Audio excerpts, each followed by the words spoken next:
Welcome to Homebuyers School, brought to you by Brookfield Residential. So before we begin, if this is your first time on this channel and you want to get the latest strategies, tactics, and tips on home buying, click the subscribe button below, hit the little bell so you don't miss anything. Hi everyone, and welcome to another edition of Homebuyer School. Today I'm joined by Mushtaba Syed, a mobile mortgage specialist with TD Canada Trust. And today the question we're going to answer is how to get pre-approved for mortgage with bad credit. So Mo, there's going to be some people that, their credit score isn't high enough, or, situation in life that unfortunately their credit score isn't that great. So can you still get pre-approved for mortgage on that?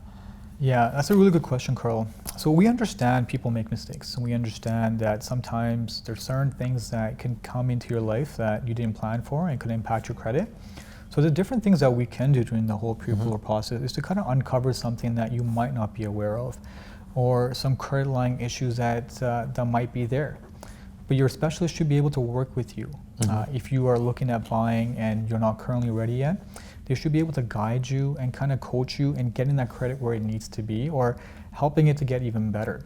But if you really feel like this is the time for you, that you're looking at buying, there are definitely options we can look at. We can ask a family member to help you co-sign. That just kind of means that they're just going to re-strengthen the deal. The bank will feel a lot more comfortable if they feel there's somebody else on the deal with you.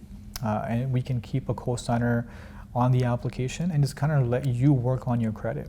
Now, co-signer can always be removed after the mortgage application. You might just need that little bit of help in the beginning.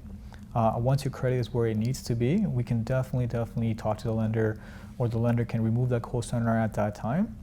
So it's definitely not the end of the world, but at the end of the day, it shouldn't really stop you from getting out there and getting a pre-approval, because worst case scenario, at least we can start working on your credit, getting it fixed. The longer it takes you to kind of work on those credits, the longer it takes to get into your dream home. We want you to be able to get into your dream home as soon as possible, or find the underlying issues that's stopping you from getting into your dream home. Does the, let's say we go back to the co-signer, does let's say your low credit score affect the co-signer's credit score? No, absolutely not. So a co-signer is just technically there as more as strengthening you.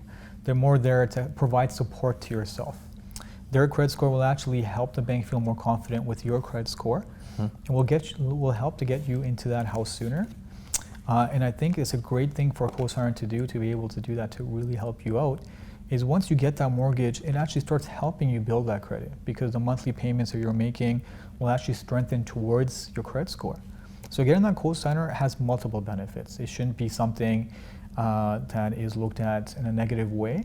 Reach out to your loved ones, reach out to your family members, have that discussion with them. If they have any questions, definitely set that appointment up with your specialist, with your co-signer that you might have, so they can go over any questions that they might have. There's a lot of uncertainty, lots of misinformation around that part, but a mortgage specialist or a lender can help you navigate any of that misinformation.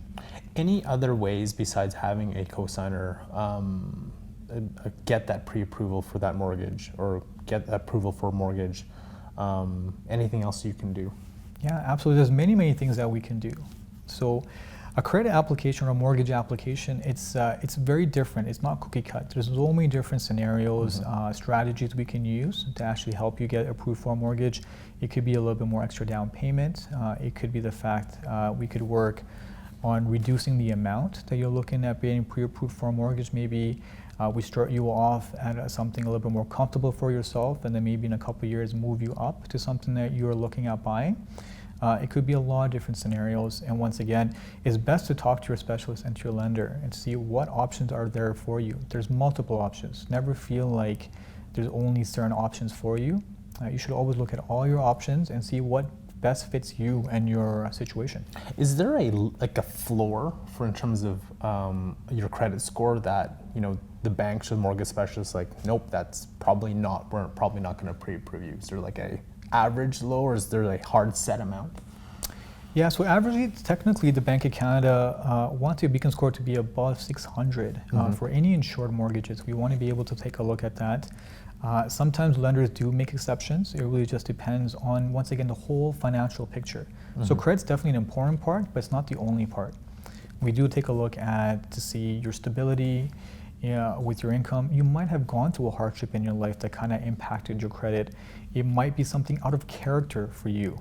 So we will take a look at so many different situations, and we can change that. There's other things we could do to get you pre-approved. Like I said, we could increase the down payment. We could do other things. We feel like the average Canadian's around 640. So technically anything around there is considered to be like a decent beacon score, in my opinion.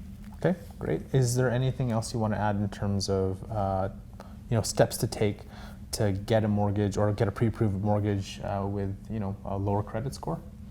Yeah, what I would recommend is getting a pre-approval done as a first step, so you know exactly where your credit score is. And if you feel like you're confident with your credit score, it's going to get you into the ideal dream home, that's great. But there's been many instances where we've actually helped coach our clients into getting the right perfect score. So it actually made sense for them to kind of wait and work and do certain things to get their credit score exactly where they need it.